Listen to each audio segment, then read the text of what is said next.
এই দুটি আঙ্গুল দেখিয়ে নবীজি বলেছেন, এই দুটি আঙ্গুলের অবস্থান যেরকম পরস্পর একটার পর পরে আরেকটা, মাঝে আর কোনো আঙ্গুল নাই, আমি এবং মহাপ্রলয় কিয়ামতের অবস্থানটা হলো এরকম। আমার পরে সৃষ্টি জগতের সবচেয়ে বড় ঘটনা ঘটবে মহাপ্রলয়ের মাধ্যমে। এই দুইয়ের মাঝখানে আর কোন নবী রাসূল বা এরকম কোন আল্লাহ তাআলার পক্ষ থেকে প্রেরিত দূত কেউ আর আসবে না। কিয়ামতের দিন নবী করিম সাল্লাল্লাহু আলাইহি ওয়াসাল্লামের কাছে আমাদের জবাবদিহিতার মুখোমুখি হওয়া লাগতে পারে। শেষ নবী হওয়ার এই গুরুত্বপূর্ণ আকীদাকে আমি বিশ্বাস করলাম কিনা, আমি এটার প্রতি কতটা শ্রদ্ধা প্রদর্শন করলাম, তার নবুয়তের বিরুদ্ধে, তার খতমে নবুয়তের বিরুদ্ধে ষড়যন্ত্রকারীদের বিরুদ্ধে আমি কি অবস্থান নিলাম। আকীদায়ে খতমে নবুয়ত, মুহাম্মদ সাল্লাল্লাহু আলাইহি সাল্লাম সর্বশেষ নবী এবং রাসূল হওয়ার বিশ্বাস, এটা ইসলামের মৌলিক বিশ্বাস। মুহাম্মদ সাল্লাল্লাহু আলাইহি সাল্লামের পরে আর কোন নবী রাসূল আসার ধারা অব্যাহত থাকতে পারে যদি কেউ বিশ্বাস করে, তাহলে সে মুসলিম থাকার কোনো কারণ নাই। কোরআনে হাকিমে সূরা আহজাবের 40 নম্বর আয়াত আল্লাহ সুবহানাহু ওয়া তাআলা ইরশাদ করেছেন, মা কানা মুহাম্মাদুন আবা আহাদি মির রিজালিকুম। তোমরা অনেকেই ছেলের বাবা। মুহাম্মদ সাল্লাল্লাহু আলাইহি সাল্লাম সম্পর্কে আল্লাহ বলছেন, তিনি কোনো ছেলের বাবা হিসাবে, ছেলে জন্ম হয়েছে, বড় হয়েছে, তিনি ছেলের বাবা হিসাবে পৃথিবীতে বেঁচে ছিলেন, এরকম ঘটনা ঘটেনি। আল্লাহ তাকে সন্তান দিয়েছেন, ছেলে শৈশবে নিয়ে গেছেন, জন্মের পরপর নিয়ে গেছেন। আর কন্যা হিসাবে যাদেরকে আল্লাহ তাআলা দিয়েছেন তাদেরকে আল্লাহ বাঁচিয়ে রেখেছেন। এখানেও একটা বড় ইঙ্গিত পাওয়া যায় যে তারপরে কোন নবী বা রাসূল আসবে না, কারণ তার আগে যত নবী রাসূল এসেছে, বিভিন্ন নবী রাসূলদের সন্তানরা, বংশধররা তাদের পরবর্তীতে নবী বা রাসূল হয়েছেন। মুহাম্মদ সাল্লাল্লাহু আলাইহি সাল্লামের কোন ছেলেকেই আল্লাহ তাআলা বড় হওয়া পর্যন্ত হায়াত দেননি, শৈশবে নিয়ে গেছেন। আল্লাহ তাআলা সেই কথা বলছেন যে মা কানা মুহাম্মাদুন আবা আহাদিম মির রিজালিকুম। তোমরা যারা অনেক ছেলের বাবা, মুহাম্মদ সাল্লাল্লাহু আলাইহি সাল্লাম কোন ছেলের বাবা ছিলেন না।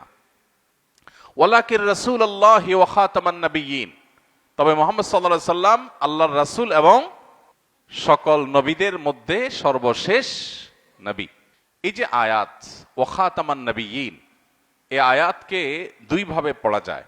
খাতাম যদি জবর দিয়ে পড়েন, তাহলে সেক্ষেত্রে এই কেরাতে জবর দিয়ে যে কেরাতটা প্রচলিত, এই কেরাতে, এগুলো সবই মুতাওয়াতির কেরাত দুইটাই, এই কেরাতে অর্থাৎ এইভাবে পড়লে তার অর্থ হয় আংটি, সিল। আগের যুগে মানুষের সিল, এটা আংটির উপরে অঙ্কিত থাকতো, হাতে থাকা আংটি দিয়ে চিঠির নিচে একটা সিল দিয়ে দিত, এটাই স্বাক্ষরের কাজ দিত। যেহেতু এটা খুব স্পর্শকাতর থাকতো, এই জন্য হাতে থাকতো, আংটির মতো, আংটি হিসাবেই থাকতো। তো নবী করিম সাল্লাল্লাহু আলাইহি সাল্লামকে নবীদের সিল, মানে সব নবীদের ধারা শেষ হয়ে গেলে সিল মারা হয় শেষে তাকে দিয়ে, সে অর্থে তাকে খাতাম বলা যায়। নবীদের ধারার মধ্যে মোহর মারা নবী, অর্থাৎ সর্বশেষ নবী। আবার খাতিম যদি আপনি জের দিয়ে পড়েন, তাহলে তার অর্থ তো একেবারেই পরিষ্কার, যিনি নবীদের ধারাকে শেষ করেছেন, যার মাধ্যমে নবুয়তের ধারাকে শেষ করে দেওয়া হয়েছে। এমনকি খাতাম পড়লেও সে অর্থ আসে। তাহলে কোরআন কারীমের আয়াত থেকে পরিষ্কারভাবে বোঝা গেল যে মুহাম্মদ সাল্লাল্লাহু আলাইহি সাল্লাম আল্লাহ তাআলার সর্বশেষ নবী এবং রাসূল। আবু হুরায়রা রাদিয়াল্লাহু তাআলা আনহু থেকে বর্ণিত একটি হাদিস আছে, সেই হাদিসে নবী সাল্লাল্লাহু আলাইহি সাল্লাম বলেছেন, ফুদ্দিলতু আলাল আমবিয়া বিসিত, আমাকে আল্লাহ রাব্বুল আলামিন অন্যান্য নবী রাসূলদের চাইতে 6টি বিষয়ে বিশেষ শ্রেষ্ঠত্ব দিয়েছেন, বিশেষত্ব দিয়েছেন, মর্যাদা দিয়েছেন। এটা অন্য কাউকে দেয়া হয়নি। আমাদের নবী সাল্লাল্লাহু আলাইহি সাল্লামের সেই আল্লাহ প্রদত্ত 6টি বিশেষত্ব কি, যেটা অন্য নবী রাসূলদেরকে দেয়া হয়নি? সে সম্পর্কে নবীজি সাল্লাল্লাহু আলাইহি সাল্লাম নিজে বলেছেন, নাম্বার 1, উতিতু জাওয়ামিআল কালিম, অল্প কথায় অনেক কিছু ব্যক্ত করার অসাধারণ ক্ষমতা আল্লাহ তাআলা আমাকে দিয়েছেন। এই জন্য নবী করিম সাল্লাল্লাহু আলাইহি সাল্লামের ছোট ছোট হাদিস, মাত্র 4 শব্দ, 6 শব্দ, 8-10 শব্দের হাদিস, এটার ব্যাখ্যায় শত সহস্র পৃষ্ঠা করা যায়। তার বহু হাদিস আছে যেগুলো এতটাই মৌলিক যে ওই একটা হাদিসের মূলনীতির আলোকে হাজার হাজার মাসআলা উদ্ঘাটন করা যায়, আবিষ্কার করা যায়। এরকম তাকে স্বল্পভাষী, অল্প কথার ভিতরে বহু কিছু বুঝায় দেওয়ার অসাধারণ ক্ষমতা আল্লাহ তাআলা তাকে দিয়েছেন, যেটাকে জাওয়ামিউল কালিম বলা হয়। এই জন্য নবী সাল্লাল্লাহু আলাইহি সাল্লাম খুব বেশি কথা বলতেন না, মৌলিক কথা বলতেন। তিনি নামাজের পর সাহাবীদের উদ্দেশ্যে যে কথাগুলো বলতেন, খুব অল্প কথা বলতেন। বিভিন্ন হাদিস আছে যে হাদিসগুলো আবৃত্তি করতে গেলে, পাঠ করতে গেলে বা বলতে গেলে বক্তব্য আকারে দেখা যায় যে সেগুলো দিতে, বক্তব্য হিসাবে পেশ করতে 2 মিনিট লাগে, 3 মিনিট লাগে। সবচেয়ে দীর্ঘ যে হাদিসটা পাওয়া যায় বুখারীর, সবচেয়ে দীর্ঘ, পুরো পৃষ্ঠাব্যাপী, এটাও যদি আপনি মুখে বক্তব্য আকারে উপস্থাপন করেন তাহলে সর্বোচ্চ 5 থেকে 7 মিনিট লাগবে। বিদায় হজের যে ভাষণ ঐতিহাসিক, এটাও যদি অনলাইনে দেখেন তাহলে দেখবেন পুরো ভাষণের যে আরবি মূল টেক্সট, এই টেক্সটটা যদি আপনি পড়ে শোনান বা বক্তব্য আকারে কোথাও উপস্থাপন করেন তাহলে পুরাটা পেশ করতে আপনার কয়েক মিনিট সময় লাগবে। আমরা যেখানে নবী সাল্লাল্লাহু আলাইহি ওয়াসাল্লাম একটা হাদিসের ব্যাখ্যা 2-4 ঘন্টা করে শেষ করতে পারি না, মুহাদ্দিসগণ, হাদিস বিশারদগণ শত শত নয়, হাজার হাজার পৃষ্ঠা লিখে যেখানে নবী সাল্লাল্লাহু আলাইহি ওয়াসাল্লামের হাদিসের ব্যাখ্যা করে শেষ করতে পারেন না, সেখানে নবী করিম সাল্লাল্লাহু আলাইহি ওয়াসাল্লামের সারা জীবনের বক্তব্য দেখা যায় 2 মিনিট, 3 মিনিট, 5 মিনিট, 10 মিনিট বাস। অথচ এই সামান্য সময়ের বক্তব্যে একটা সমাজ গঠন করেছেন, একটা জাতি গঠন করেছেন, একটা নতুন বিশ্ব উপহার দিয়েছেন, গোটা বিশ্বের পট পরিবর্তন করে দিয়েছেন, আমল চেঞ্জ করে দিয়েছেন, আরবের যাযাবরদেরকে পৃথিবীর শাসকে পরিণত করে দিয়েছেন, তাওহীদ প্রতিষ্ঠা করেছেন, শিরক বিতাড়িত করেছেন, গোটা পৃথিবীকে পবিত্র করে ছেড়েছেন। তার এই সামান্য সামান্য ছোট ছোট যে সমস্ত হাদিস আছে, এই সমস্ত হাদিসগুলো দ্বারায়। এজন্য তিনি বলেছেন, আল্লাহ রাব্বুল আলামিন আমাকে স্বল্পভাষী, অল্প কথায় অনেক কিছু বোঝাবার, ব্যক্ত করবার অসাধারণ এক ক্ষমতা দিয়েছেন, যেটা আগের যুগে কোন নবী রাসূলকে এরকমটি দেওয়া হয়নি। নাম্বার 2, তিনি বলেছেন ওয়ানুসিরতু বির-রুব, আল্লাহ রাব্বুল আলামিন আমাকে ব্যক্তিত্বের প্রভাব দিয়ে সাহায্য করেছেন। তার ব্যক্তিত্বের প্রভাব এত বেশি ছিল যে তিনি কোনো দিকে গেলে দূর দূরান্ত পর্যন্ত তার ব্যক্তিত্বের প্রভাবে পুরো এলাকা প্রভাবিত হতো। তার দিকে তাকালে অনেক অমুসলিম শুধুমাত্র তার ব্যক্তিত্বের প্রভাবে ইসলামে চলে আসতো।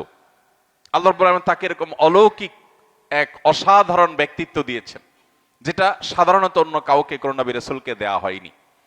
তার রবের কারণে, তার ব্যক্তিত্বের কারণে, তার ব্যক্তিত্বের ভারের কারণে, তার ভাব এবং গাম্ভীর্যের কারণে দেখা যেত অন্যরা খুব সহজে প্রভাবিত হতো। নাম্বার 3, তিনি বলেছেন ওয়া উহিল্লাত লিয়াল গানাইম। আপনারা কোরআনে কারীমে আদম আলাইহিস সালামের ছেলে হাবিল এবং কাবিলের ঘটনা কোরআনে কারীমে পড়ে থাকবেন, যে হাবিল এবং কাবিল উভয় ভাই আল্লাহর কাছে কিছু নজরানা, কিছু জিনিস আল্লাহর রাহে দান করেছেন, কিছু খাবার পাহাড়ে রেখে আসছেন।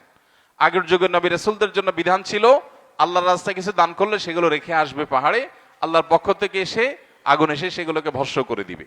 এটাই দানের একটা তরিকা, পদ্ধতি ছিল।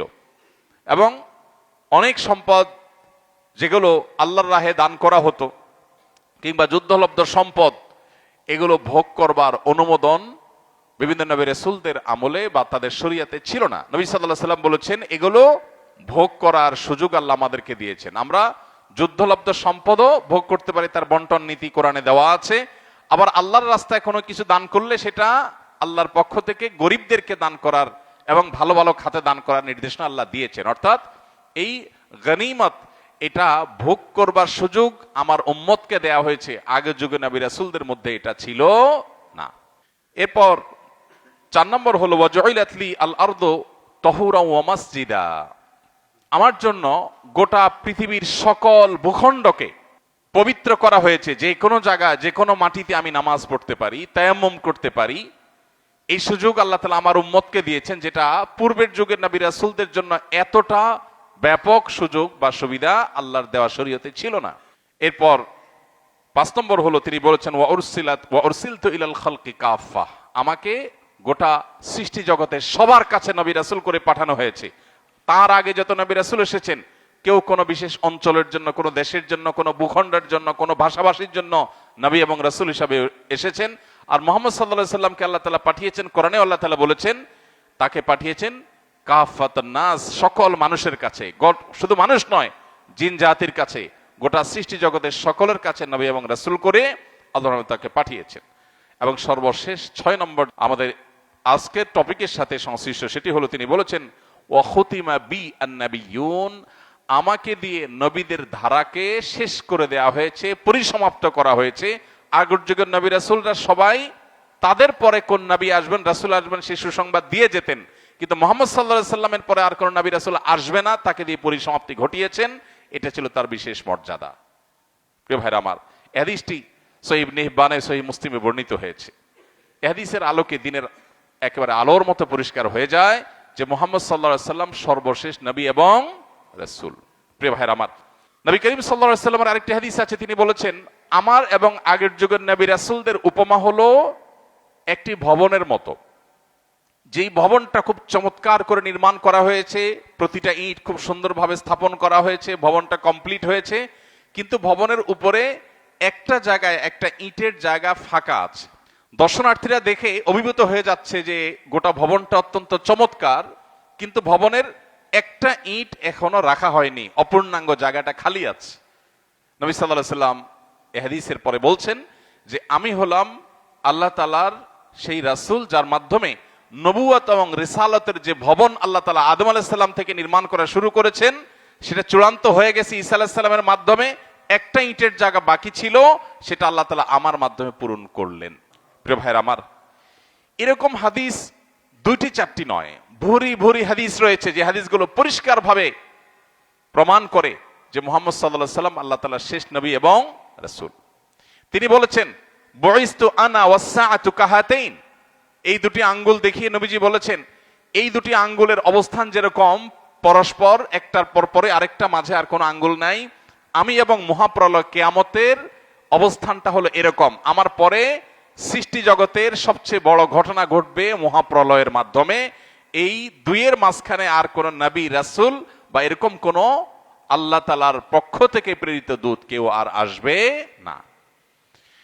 এরকম হাদিসের সংখ্যা অগণিত, বলে শেষ করা কঠিন। আমরা যদি কনক্লুশনে আসি, তাহলে সেক্ষেত্রে আমরা বলতে পারি যে মুহাম্মদ সাল্লাল্লাহু আলাইহি সাল্লামের পরে আর কোন নবী বা রাসূল আসবে না।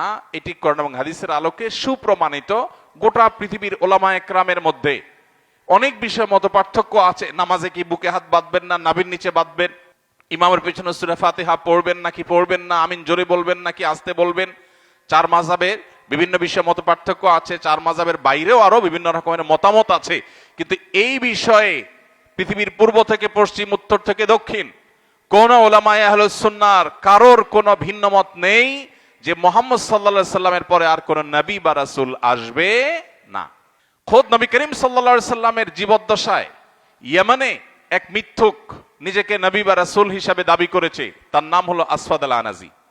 আসওয়াদ আল আনাসি, সে যখন নিজেকে নবী এবং রাসূল হিসাবে দাবি করেছে, মুহাম্মদ সাল্লাল্লাহু আলাইহি সাল্লাম তখন জীবিত।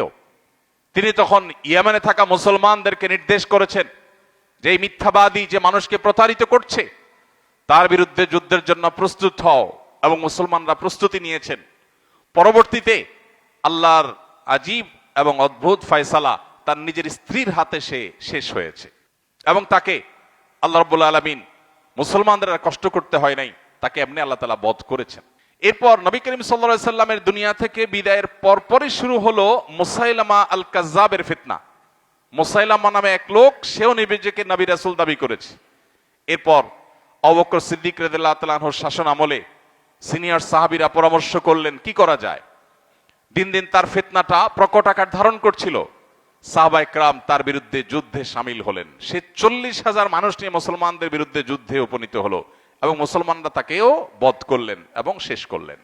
তাহলে মুহাম্মদ সাল্লাল্লাহু আলাইহি সাল্লামের উপস্থিতিতে খোদ সাহাবায়ে কেরাম মিথ্যা নবুয়তের দাবিদারকে কখনো এক তিল পরিমাণ সহ্য করেন নাই। নবীজি সাল্লাল্লাহু আলাইহি সাল্লাম বলেছেন, আমার পরে 30 জন মিথ্যাবাদী পৃথিবীতে আসবে। কতজন? 30 জন। তিনি সব ভবিষ্যদ্বাণী করে গেছেন, আল্লাহ তাকে ওহীর মাধ্যমে জানিয়েছেন। এই 30 জনের প্রত্যেকে এসে বলবে আমি নবী বা রাসূল আল্লাহর পক্ষ থেকে, কিন্তু এরা সবাই মিথ্যাবাদী, তোমরা জেনে রাখবে। তিনি বলেছেন, ওয়া ইন্নাহু সায়াকুনু ফি উম্মতি কাযাবুনা সালাসুন, আমার উম্মতের মধ্যে 30 জন মিথ্যুক আসবে, আবির্ভাব হবে। কুল্লুহুম ইয়াজআমু আন্নাহু নাবিয়্যুন, এরা সবাই মনে করবে বা দাবি করবে তারা নবী, অথচ আনা খাতামুন নবিয়্যিন, আমি হলাম শেষ নবী। লা নাবিয়্যা বাদি, আমার পরে আর কোন নবী আসবে না।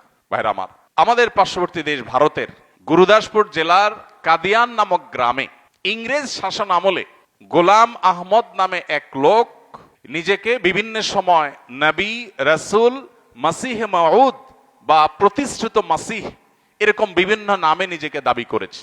তার নিজের লেখা বই দাফিউল বালা এবং রুহানি খাজায়েন, রুহানি খাজায়েনের 18 পৃষ্ঠা, 18 নম্বর খণ্ড এবং 231 নম্বর পৃষ্ঠায়, আর দাফিউল বালার 11 নম্বর পৃষ্ঠায় এই গোলাম আহমদ কাদিয়ানী লিখেছেন, সত্য খোদা তিনি যিনি কাদিয়ানে তার রাসূল পাঠিয়েছেন। এই লোক নিজেকে মিথ্যা নবী হওয়ার, মিথ্যা রাসূল হওয়ার দাবি করেছে। এবং ইন্টারেস্টিং বিষয় হলো তার বইগুলো এখনো আছে, অনেকগুলোর বাংলা অনুবাদ হয়েছে, মূল বইগুলো বেশিরভাগ উর্দুতে, কোনোটা আরবিতে। এই লোক তার বইয়ে সে নিজেই দাবি করেছে সে এবং তার পরিবারের লোকজন ঐতিহ্যগতভাবে ইংরেজদের খুবই অনুগত ছিল, যে ইংরেজরা আমাদের ভারতবর্ষকে শুষে খেয়েছে, সে আগ্রাসী অপশক্তির দালালের ভূমিকা ছিল, এটা তার নিজের বইয়ে সে স্বীকার করেছে এবং ভরি ভরি বই আছে।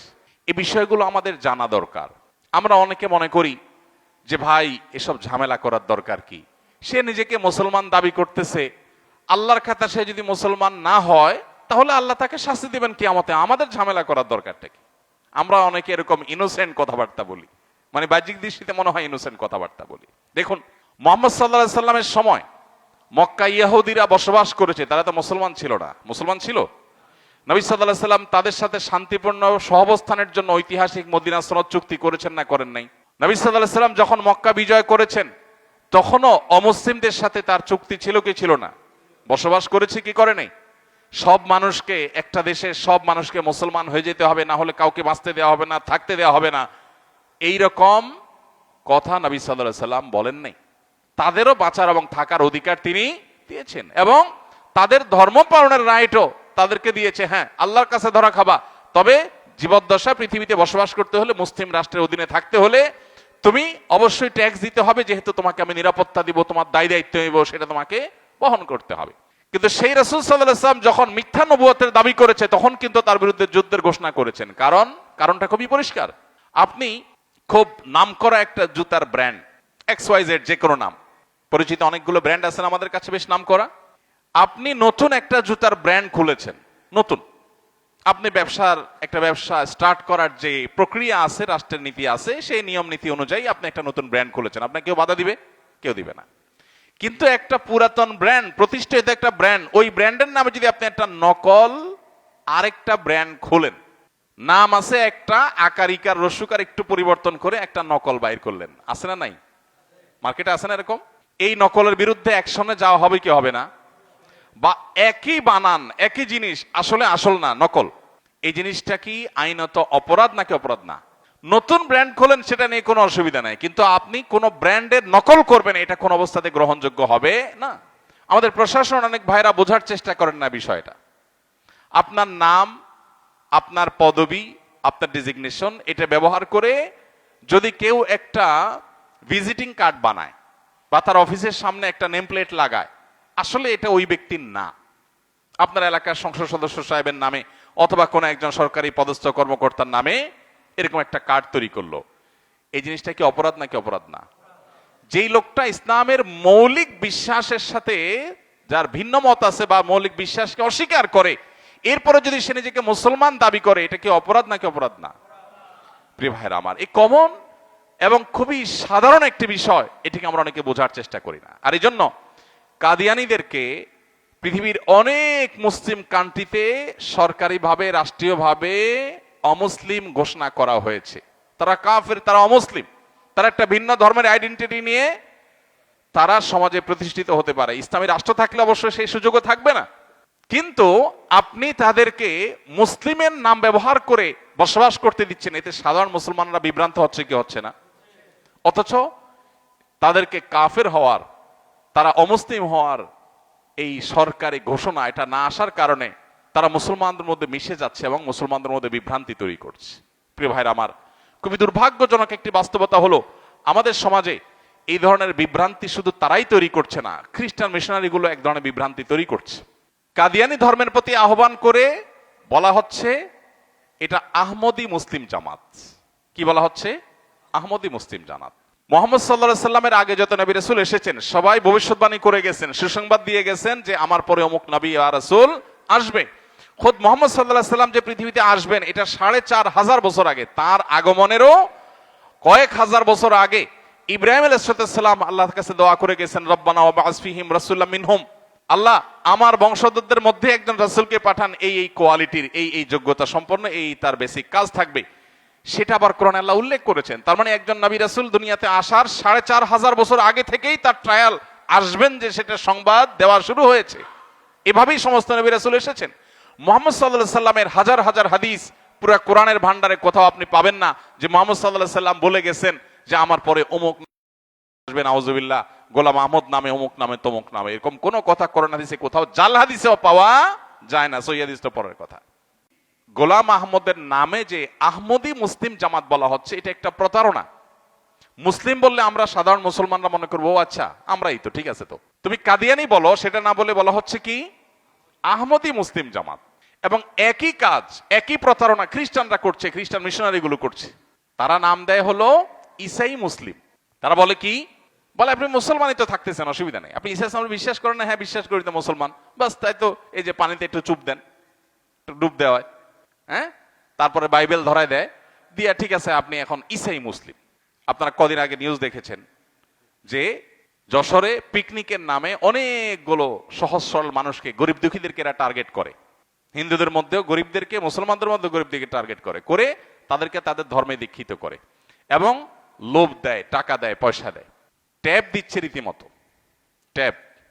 ট্যাবের মধ্যে আপনার মাসিস ফিল্ম দিয়ে দেওয়া হচ্ছে, জিজাস ফিল্ম দিয়ে দেওয়া হচ্ছে, জিজাস ফিল্ম দিয়ে দিচ্ছে, ঈসা ইসলামের ফিল্ম দেখেন, এটার জন্য আপনাকে একটা ট্যাব দিয়ে দিলাম, একটা ডিভাইস দিয়ে দিলাম। অনেক ডিভাইস আছে দেখতে মোবাইলের মতো, ফ্রি বিতরণ করে, মানুষ সহজে নিয়ে নিচ্ছে এবং নিয়ে সেগুলোকে তারা সেখানে তাদের কথাগুলো ঢুকাচ্ছে এবং মানুষকে শোনাচ্ছে। সোশ্যাল মিডিয়াতে, ফেসবুকে অনেকগুলো পেজ, অনেকগুলো গ্রুপ আছে। এই গ্রুপগুলোতে এমন সুন্দর সুন্দর আপনার শিরোনাম দেয় যে কোরআনের তাফসির। শিরোনাম কিসের? কোরআনের তাফসির। আপনি ঢুকেন ওখানে, সেখানে খ্রিস্টান ধর্মের দাওয়াত দেওয়া হচ্ছে, কাদিয়ানি ধর্মের দাওয়াত দেওয়া হচ্ছে। আমাদের দেশের এক শ্রেণীর অসাধু প্রশাসনের কর্মকর্তা এদের কাছ থেকে ঘুষ খেয়ে, বিভিন্ন লোভে পড়ে এদের কার্যক্রম নির্বিঘ্নে করার সুযোগ করে দিচ্ছে। বাংলাদেশের প্রচলিত আইন অনুযায়ী কোনো লোভ দিয়ে, কোনো প্রলোভন দিয়ে, কোনো টাকা পয়সা ইত্যাদি দিয়ে আপনি কাউকে ধর্মান্তরিত করতে যদি করেন, তাহলে সেটা রীতিমতো অপরাধ। অথচ পার্বত্য অঞ্চলে আপনি চলে যান, আপনি অবাক হবেন, গোটা পার্বত্য অঞ্চলে তারা তাদের কার্যক্রম চালিয়ে বহুদূর তারা এগিয়ে গেছে। এবং এটা হলো শুধুমাত্র ধর্মীয় বিষয় না, এটা একটা রাষ্ট্রের অস্তিত্বের প্রশ্ন। কারণ আপনি সুদানের যে সমস্ত এলাকাতে মুসলমান খ্রিস্টান দাঙ্গা হচ্ছে এবং রীতিমতো সেখানে কোনটা সময় পরিস্থিতি, আপনি সেগুলোর ইতিহাস দেখেন। আপনি পূর্ব তিমুর দেখেন, ইন্দোনেশিয়ার পূর্ব তিমুর, যে পর্তুগিজদের ঔপনিবেশিক শাসন আমলে এবং তারপরে খ্রিস্টান মিশনারিদের কার্যক্রমের কারণে পুরো এলাকা ধরে খ্রিস্টান হয়েছে এবং সম্ভবত 2002 সালে রীতিমতো ইন্দোনেশিয়া থেকে সেটা আলাদা রাষ্ট্র হয়ে গেছে। আমাদের পার্বত্য অঞ্চলকে বাংলাদেশ থেকে বিচ্ছিন্ন করার ষড়যন্ত্র নতুন না, আমরা সবাই জানি।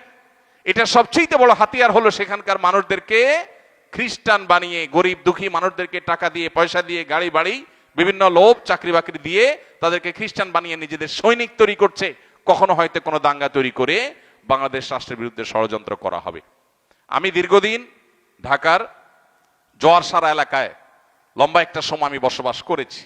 জোয়ারসারা এলাকাতে যদি কেউ যান, দেখবেন সেখানে প্রচুর পরিমাণ আপনার পার্বত্য এলাকার মানুষজন। তো আমি একটু কৌতূহলী হলাম যে এই এলাকাতে এত মানুষ সব পার্বত্য এলাকার কেন, কারণটা কি? তো পরে জানলাম যে পাশেই যেহেতু এম্বাসিগুলো, গুলশান, বনানী, বারিধারা, এই এলাকা কেন্দ্র করে এই কূটনীতিক পাড়াতে এদের সবার কাজ, বিভিন্ন অ্যাম্বাসেডর বা এম্বাসির বিভিন্ন কর্মকর্তাদের বাসায় তারা কাজ করে, অফিসে তারা কাজ করে। আমার মনে প্রশ্ন জাগলো, দেশে এত মানুষ থাকতে বাংলাদেশের মানুষ হিসেবে এম্বাসিতে নিয়োগ দেওয়ার জন্য সে পার্বত্য অঞ্চলে মানুষকে কেন টার্গেট করা হলো এম্বাসিগুলোতে? বিশেষ করে পশ্চিমা দেশের এম্বাসিগুলো কেন এদেরকে টার্গেট করেছে? এটা কোটি টাকার প্রশ্ন। আপনি যান ওখানে, পুরো এলাকা জুড়ে এমন বিল্ডিং পাওয়া কঠিন হবে যে বিল্ডিং এক দুজন পার্বত্য অঞ্চলে মানুষ নাই। তারা থাকুক সারা ঢাকা শহরে, কিন্তু এই যে বিদেশি এম্বাসিগুলো, বিশেষ করে পশ্চিমা আপনার খ্রিস্টান প্রধান দেশগুলোর এম্বাসিগুলো তাদেরকে এনে এনে চাকরি দিচ্ছে, কারণটা কি? এবং বারিধারা কিছু এলাকা আছে যে নতুন, আপনি মুসলমান থেকে খ্রিস্টান হলেন, তা আপনাকে নানান সুযোগ সুবিধা সেখানে দেওয়া হচ্ছে, অনেকে ফ্ল্যাট দেওয়া হচ্ছে, সেখানে এনে তাদেরকে পুনর্বাসন করা হচ্ছে। এই ষড়যন্ত্র বাংলাদেশ রাষ্ট্রের বিরুদ্ধে ষড়যন্ত্র, অস্তিত্বের বিরুদ্ধে ষড়যন্ত্র। অতএব এটার বিরুদ্ধে আমাদেরকে প্রত্যেকটা মানুষকে সোচ্চার হতে হবে, দায়িত্বশীল হতে হবে। আপনি উত্তরবঙ্গ চলে যান, অবাক হয়ে যাবেন। আমি ঠাকুরগাঁয়ে নিজের চোখে দেখেছি, ঢাকা শহরে এত চকচকা গাড়ি খুব বেশি আপনার নজরে পড়বে না, সেখানে গ্রামে এরকম চকচকা গাড়ি ঘুরছে। কিসের? বিভিন্ন এনজিও গুলোর, খ্রিস্টান মিশনারি গুলোর, যারা কোটি কোটি টাকা বাহির থেকে আনছে দেশে গরিব অভাবী হিন্দু এবং মুসলমানদেরকে টার্গেট করে টাকা পয়সা লোভ দিয়ে তাদেরকে ধর্মান্তরিত করছে এবং তাদের বাহিনী বাড়াচ্ছে আস্তে আস্তে তলে তলে। এবং এটা দেখার মতো কোনো মানুষ যেন নাই। এই যে প্রতারণা, এই যে ছলচাতুরি, এটার বিরুদ্ধে আমাদেরকে দাঁড়াতে হবে। কাদিয়ানীদেরকে রাষ্ট্রীয়ভাবে অমুসলিম ঘোষণা করতে হবে এবং বিভিন্ন লোভ দিয়ে সরল মনা মুসলমান গরিব হিন্দুদেরকে খ্রিস্টান বানানোর, কাদিয়ানী বানানোর যে ষড়যন্ত্র চলছে, এটা আমাদেরকে রুখতে হবে, এটা আমাদেরকে থামাতে হবে। বাংলাদেশের কোন কোম্পানি আছে, প্রতিটা মুদি দোকানে দোকানে তাদের মালামাল আছে, আপনি আমি টাকা পয়সা দিয়ে কিনে বাসায় নিয়ে যাই। এরা দিন শেষে দুর্ভাগ্যজনকভাবে তারা কাদিয়ানীদের অর্থ যোগানদাতা, কাদিয়ানীদের সহযোগী, কাদিয়ানী ধর্মমতে বিশ্বাসী। তো এই জায়গাটা আমাদের ইমানের সাথে সম্পৃক্ত। কিয়ামতের দিন নবী করিম সাল্লাল্লাহু আলাইহি ওয়াসাল্লামের কাছে আমাদের জবাবদিহিতার মুখোমুখি হওয়া লাগতে পারে যে তার শেষ নবী হওয়ার এই গুরুত্বপূর্ণ আকীদাকে আমি বিশ্বাস করলাম কিনা, আমি এটার প্রতি কতটা শ্রদ্ধা প্রদর্শন করলাম, তার নবুয়তের বিরুদ্ধে, তার খতমে নবুয়তের বিরুদ্ধে, ষড়যন্ত্রকারীর বিরুদ্ধে আমি কি অবস্থান নিলাম। আমরা অনেকেই সরলমনা হয়ে মনে করি যে আমাদের দরকার কি এসব ঝামেলার, উনি কাফের হলে আল্লাহ শাস্তি দিবে, আল্লাহ শাস্তি দিবে, ঠিক আছে। আপনি একজন অমুসলিম, তার সাথে একরকমের আচরণ, তিনি আমার প্রতিবেশী, তার ধর্ম তিনি পালন করছেন, আল্লাহ শাস্তি দিবেন, আমি তার কাছে দিনের দাওয়াত পৌঁছাইলাম বা তার কাছে দিনের দাওয়াত পৌঁছে গেল, পরিষ্কার, শেষ আমার দায়িত্ব। কিন্তু একজন মানুষ সাধারণ অমুসলিম বা কাফের না, যাকে জিন্দিক বলা হয়, যে ব্যক্তি মূলত অমুসলিম, সে মুসলমানদের নাম ব্যবহার করে প্রতারণা করছে, এটা খুবই ডেঞ্জারাস, এটা খুবই ভয়াবহ। আমি একটা কথা প্রায় সময় বলি বেদাতের উপমা দিতে গিয়ে, যে আপনার কাছে টাকা নাই, দোকানে গেলেন, ভাই আমার ক্ষুধা লাগছে, টাকা নাই, আমাকে একটু খাবার দেন, আমি আপনাকে পরে টাকা দেবো, বা আমার কাছে নাই, আল্লাহর হস্তে আপনি দেন। দোকানদার হয়তো ভাঙা চূড়া, ডেট ওভার বা কিছু একটা আপনাকে হয়তো দিতে পারে। কিন্তু আপনি যদি 500 টাকার একটা নকল নোট নিয়ে দোকানদারকে বলেন ভাই এটা দেন, আর যে দোকানদারের কাছে আপনি ধরা পড়েন, তাহলে জিনিস পাওয়া তো দূরের কথা, এই নকল নোট দেওয়ার কারণে আপনি জেলে যাবেন। ঠিক না ভাই? ঠিক। একজন মানুষ তার আমল নাই, এটা একটা জিনিস, কিন্তু নকল আমল নিয়ে হাজির হয়েছে, এটা খুবই ডেঞ্জারাস। এই যে ধর্মের নামে প্রতারণা খ্রিস্টান মিশনারি গুলো করছে, বহু দেশ তারা দখল করেছে, ধ্বংস করেছে, দেশের স্বাধীনতা নষ্ট করেছে, একটা অঞ্চলে মানুষ তৈরি করে এরপরে তাদেরকে নিয়ে আলাদা হওয়ার আহ্বান এবং দাবি তারা তুলেছে এবং বিদেশিরা তাদের সহযোগিতা করেছে, এরকম বহু নজির আছে। অতএব আমাদের পার্বত্য অঞ্চলকে বাঁচাতে হলে, আমাদের উত্তরবঙ্গকে বাঁচাতে হলে, এই দেশকে বাঁচাতে হলে এবং সবচেয়ে বড় কথা আমাদের ইমানকে বাঁচাতে হলে, আমাদের এই আইডেন্টিটির বিরুদ্ধে যে বিভ্রান্তি, ষড়যন্ত্র এবং ধর্মের নামে যে প্রতারণা হচ্ছে, এটার বিরুদ্ধে আমাদেরকে সোচ্চার হতে হবে। প্রশাসনের প্রত্যেকটা ভাইয়েরাকে আমাদের ময়দানে আল্লাহর কাছে দাঁড়াতে হবে। আমাদের বিচার বিভাগের দায়িত্বশীল ব্যক্তিবর্গ তারা চাইলে অ্যামিকাস কিউরি নিয়োগ দিয়ে, ওলামা ইকরামের মতামত নিয়ে তারা এই বিষয়ে ফয়সালায় আসতে পারেন, আসা উচিত।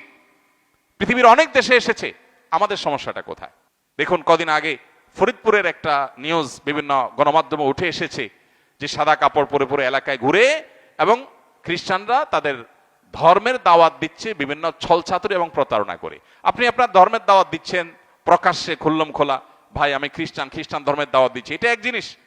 কিন্তু আপনি বলছেন ঈসাই মুসলিম আবার কি জিনিস? আপনি কাদিয়ানি ধর্মের দাওয়াত দিচ্ছেন, আপনি কাদিয়ানি আলাদা ধর্ম, জিন্দিক। কিন্তু সেটা না করে আপনি বলছেন আহমদি মুসলিম জামাত। দিন শেষে সরল মানা মুসলমানরা পার্থক্য করতে পারছেন না। আল্লাহ রাব্বুল আলামিন কিয়ামতের আগে যে সমস্ত ফিতনা পতিত হবে, এরকম বিভ্রান্তি ধোঁয়াশা, এর মধ্যে অনেকে ধোঁয়াশার মধ্যে হারিয়ে যাবে, ইমান হারা হয়ে যাবে। আল্লাহ আমাদের সবার ইমানকে এরকম ফিতনা সংকুল সময় হেফাজত করার তৌফিক দান করুন। আমাদের ইমানগুলোকে আল্লাহ তাআলা রক্ষা করবার তৌফিক দান করুন। আমাদেরকে আল্লাহ রাব্বুল আলামিন আমাদের পরবর্তী প্রজন্মকে, আমাদের সমাজকে সকল ভিনদেশী ষড়যন্ত্র থেকে, ছোট্ট একটা ভূখণ্ড, আমাদের এমনি জায়গা নেই, আমরা অনেক মানুষ বসবাস করি, আমাদের এই ছোট্ট ভূখণ্ডের উপরে অনেক শকুনের নজর আছে। এই শকুনের নজর থেকে আল্লাহ তাআলা আমাদের ভূখণ্ডকে হেফাজত করুন, আমাদের ইমান আমলকে আল্লাহ তাআলা হেফাজত করুন।